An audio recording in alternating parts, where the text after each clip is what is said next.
नमस्कार, सार्वमंथन न्यूज महाराष्ट्रमध्ये आपलं स्वागत. पाहुयात आजची सविस्तर बातमी.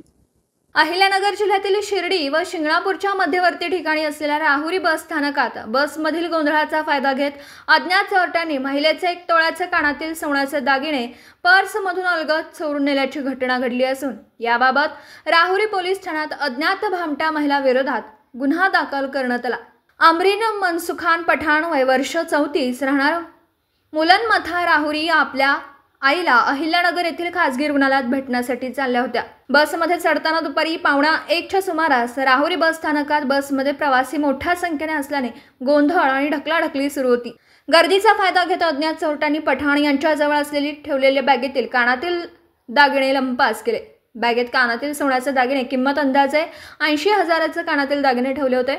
फिर्यादींच्या म्हणण्यानुसार बसमध्ये चढत असताना एका महिलेशी झालेल्या लोटालोटीच्या वेळी त्यांना चोरीचा प्रकार झाल्याचा संशय आला. मात्र बॅग सापडली नाही.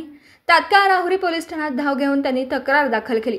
घटनेची नोंद राहुरी पोलीस ठाण्यात गुन्हा दाखल करण्यात आला.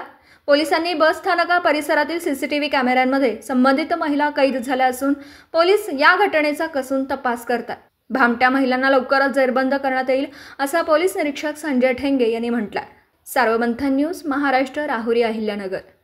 सार्वमंथन न्यूज महाराष्ट्राला लाईक करा, शेअर करा, सबस्क्राईब करा.